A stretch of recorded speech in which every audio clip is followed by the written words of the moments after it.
أعوذ بالله من الشيطان الرجيم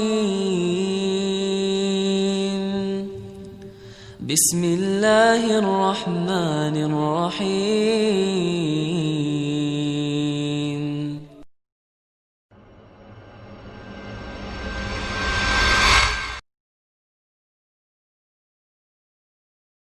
Assalamualaikum warahmatullahi wabarakatuh. Innal hamdalillah nahmaduhu wa nasta'inuhu wa nastaghfiruh wa na'udzu billahi min syururi anfusina wa min sayyiati a'malina. May yahdihillahu fala mudilla lah wa may yudlil fala hadiyalah. Asyhadu an la ilaha illallah wa asyhadu anna Muhammadan abduhu wa rasuluh. Allahumma salli ala Muhammad wa ala ali Muhammad. Para sahabatku yang senantiasa dirahmati dan diberkati oleh Allah Subhanahu wa taala, dimanapun Anda berada, siapapun yang menyaksikan video ini, yang saya cintai karena Allah Subhanahu wa taala, marilah bersyukur senantiasa kita ucapkan atas kehadirat Allah Subhanahu wa taala, atas segala nikmat-nikmat yang telah Allah berikan kepada kita. Yang terbesar dalam hidup kita adalah nikmat terlahirnya kita dalam keadaan Islam. Sahabatku, pernahkah Anda meminta kepada Allah Subhanahu wa taala ketika masih di alam rahim? Ya Allah, lahirkanlah aku dalam keadaan Islam, dalam lingkungan Islam. Pernahkah? Sahabatku, ternyata Allah Subhanahu wa taala hadirkan kita, lahirkan kita ke dunia melalui orang tua yang dari kecil sampai melahirkan kita, selama 9 bulan mengandungi kita dalam keadaan beriman kepada Allah Subhanahu wa taala. Pernahkah kita meminta demikian? Pernahkah kita terbetik dalam hati kita, seandainya Allah lahirkan kita dalam keadaan tidak mengenal Islam, atau dalam keadaan kafir, atau dalam keadaan agama-agama yang lain, tidak menyembah Allah, menyembah patung, berhala, dan segala macamnya. Pernahkah kita hadirkan pernyataan ini dalam hati kita, dalam sanubari kita? Maka ini adalah suatu nikmat yang terbesar oleh Allah Subhanahu wa taala. Sungguhnya barang siapa beriman kepada Allah dan tidak berbuat syirik sedikit pun, maka jaminannya adalah surga yang luasnya paling luas, kecil-kecil luasnya surga adalah seperti langit dan bumi. Para sahabatku, para pendengar yang senantiasa dirahmati dan dirahmati Allah Subhanahu wa taala. Dan juga salawat serta salam marilah senantiasa kita ucapkan buat Nabi kita yang mulia Muhammad sallallahu alaihi wasallam. Allahumma salli ala Muhammad wa ala ali Muhammad. Para pendengar, sahabatku yang kucintai karena Allah Subhanahu wa taala, timbul suatu pertanyaan pada kesempatan yang berbahagia ini. Kaifa halukum bil Qur'an? Bagaimana kabar Anda dengan Al-Quran? Sudahkah Anda baca Al-Quran hari ini? Kapan terakhir Anda membaca Al-Quran? Atau dalam seminggu terakhir, pernahkah Anda membaca Al-Quran? Atau dalam 1 bulan terakhir, kapan Anda menyentuh Al-Quran? Sahabatku, ketahuilah, para salafus saleh terdahulu, orang-orang yang alim, ketika ditanya bagaimana mereka dengan Al-Quran, maka dijawab, seperti kalian pada zaman sekarang ini, yakni seperti kita dengan handphone kita.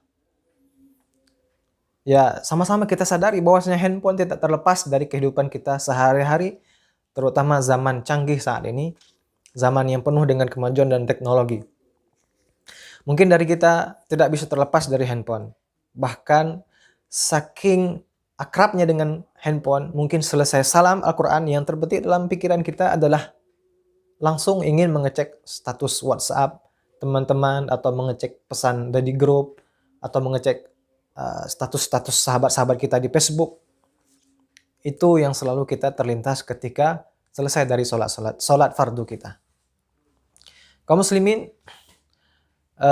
para sahabat-sahabat atau orang-orang soleh terdahulu, ketika kita kembali melihat sejarah, mereka sanggup menghatamkan Al-Quran dalam 10 malam saja. Pada sholat malam mereka. Ada yang mampu mengkhatamkan Al-Quran hanya dalam 7 malam saja. Dan juga ada yang mengkhatamkan Al-Quran hanya 3 malam saja. Bahkan yang paling dahsyatnya adalah seperti sahabat Utsman bin Affan. Beliau mengkhatam Al-Quran hanya dalam 1 rakaat saja. Lantas, bagaimana dengan kita?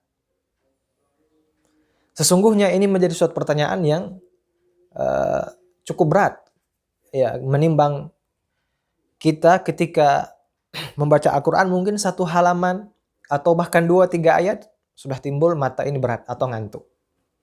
Maka sahabatku, perlu kita cari penyebabnya. Di antara penyebab yang membuat kita malas membaca Al-Quran adalah karena hati kita yang lemah atau hati kita dalam keadaan sakit. Ketahuilah bahwasanya Al-Quran adalah ma'budallah, adalah hidangan Allah. Rasul sallallahu alaihi wasallam bersabda, "Inna hadzal Qur'an ma'budallah."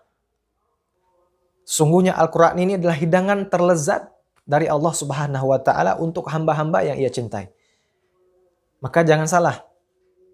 Ketika seseorang dalam keadaan sakit, permisalannya ketika atau bibirnya sariawan, ketika dihadirkan kepada dia hidangan terlezat di dunia ini yang dimasak oleh chef hotel bintang 5 atau koki terhebat di dunia, ketika disajikan namun lidahnya dalam keadaan sakit atau sariawan atau hambar dalam ketika demam panas umpamanya. Ketika ditanya apakah makanan itu lezat baginya, maka jelas tidak ada gunanya makanan lezat itu ketika dia mulai mengunyah dan menelannya. Seperti itulah perumpamaan dengan Al-Quran. Al-Quran adalah hidangan Allah yang sangat nikmat. Yang menyajikannya bukanlah chef bintang 5 atau bukannya seorang koki yang terkenal, tapi Allah Subhanahu wa taala, Rabbul Alamin, yang memberikan hidangan tersebut untuk hamba-hamba yang Ia cintai. Perumpamaan orang yang sedang mendaki gunung atau pecinta alam, dia mampu mendaki gunung setinggi gunung Everest umpamanya. Ketika mendaki tersebut kakinya capek namun tidak terasa baginya. Atau seseorang yang mampu bangun tengah malam hanya sekedar untuk menyaksikan pertandingan bola yang tidak ingin dia lewatkan. Itu karena dia merasakan kelezatan terhadap sesuatu yang ia cintai. Seseorang yang hobi menonton sepak bola, dia akan bisa bangun tengah malam hanya sekedar untuk menyaksikan bola karena dia merasakan lezat ketika menyaksikan sepak bola tersebut. Nah, demikianlah dengan Al-Quran. Al-Quran adalah hidangan terlezatnya Allah Subhanahu wa taala. Maka seandainya jika kita mengantuk, kita malas, kita bosan membaca Al-Quran hanya dalam beberapa menit saja, maka ketahuilah kita dalam keadaan sakit. Yang sakit adalah hati kita. Maka kaum muslimin, para sahabatku yang kucintai karena Allah Subhanahu wa taala, maka perlu kita obati hati yang sedang sakit tersebut.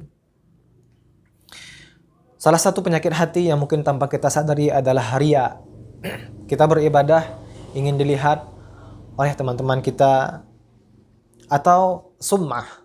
Kita beribadah, kita baca Al-Quran, terlintas dalam hati kita mengeraskan suara kita supaya didengar tetangga-tetangga kita, atau kita merekamnya, kita upload ke media massa, ke sosial media, atau penyakit hati yang lainnya, ujub, sombong misalnya. Ujub misalnya kita mampu sudah bisa membaca Al-Quran dengan benar, kita merasa orang lain belum bisa. Itu adalah satu penyakit hati yang harus kita jaga, yang mungkin selama ini tanpa kita sadari. Kaum muslimin, para sahabatku yang kucintai karena Allah Subhanahu wa taala, pada kesempatan ini marilah sama-sama kita tingkatkan semangat kita dalam membaca Al-Quran. Ketahuilah Rasul sallallahu alaihi wasallam bersabda, "Iqra'ul Qur'an." Bacalah Al-Quran. Fa innahu ya'ti yaumil qiyamah, sesungguhnya Al-Quran itu akan datang pada hari kiamat, syafi'an li ashabih, akan menjadi penolong bagi orang-orang yang membacanya. Dan juga Rasul sallallahu alaihi wasallam bersabda kepada ahli Al-Quran ketika akhirat kelak, ketika para umat manusia sudah melakukan yaumil hisab, tinggal satu langkah menuju surga ataupun neraka. Maka Allah berseru kepada ahli Al-Quran. Maka dikatakan, yuqalu li sahibil Quran, iqra' wartaqi. Dikatakan kepada ahli Al-Quran, bacalah dan naiklah. Warattil, dan bacalah dengan tartil. Kama kunta turattilu fid dunya. Fa inna manzilaka inda akhiri ayatin taqra'uha. Bacalah dengan tartil sebagaimana engkau membaca Al-Quran di dunia. Maka sesungguhnya tingkatan-tingkatan engkau di surga tergantung akhir ayat yang engkau baca selama di dunia. Para sahabatku, para ulama menjelaskan bahwasanya hadis yang mulia ini adalah keutamaan yang diberikan oleh Allah Subhanahu wa taala untuk orang yang penghafal Al-Quran. Namun ada juga ulama yang mengatakan bahwasanya tidak terbatas di situ, tetapi siapa saja apabila dia merutinkan Al-Quran dari awal khatam, ulang lagi dari awal khatam, maka ini adalah termasuk yang diberikan keutamaan dalam hadis tersebut. Kaum muslimin, maka hal tersebut cukuplah menjadi dorongan bagi kita untuk semangat membaca Al-Quran. Seseorang yang baca Al-Quran 1 juz dalam seminggu akan berbeda tingkatan derajatnya di surga dengan seorang yang khatam Al-Quran dalam 1 kali setahun. Sahabatku yang kucintai karena Allah Subhanahu wa taala, marilah kita semangatkan, kita perbaharui semangat kita dalam membaca Al-Quran. Kita senantiasa merenungi sejauh mana Al-Quran dalam hati kita. Maka mari bersama-sama kita introspeksi diri kita dengan senantiasa beristighfar, mohon ampun kepada Allah Subhanahu wa taala atas kelalaian kita, dan juga semoga Allah sucikan hati kita agar senantiasa kita semangat untuk membaca Al-Quran. Para sahabatku yang kucintai karena Allah Subhanahu wa taala, cukup sekian nasihat yang singkat ini. Saya berharap kita ataupun saya khususnya bisa mengambil manfaat dari yang singkat ini. Dari manfaat yang singkat ini, mudah-mudahan kita senantiasa dalam lindungan Allah Subhanahu wa taala dan Allah matikan kita dalam keadaan beriman dan Islam kepadanya. Subhanakallahumma bihamdika asyhadu an la ilaha illa anta astaghfiruka wa atubu ilaik. Assalamualaikum warahmatullahi wabarakatuh.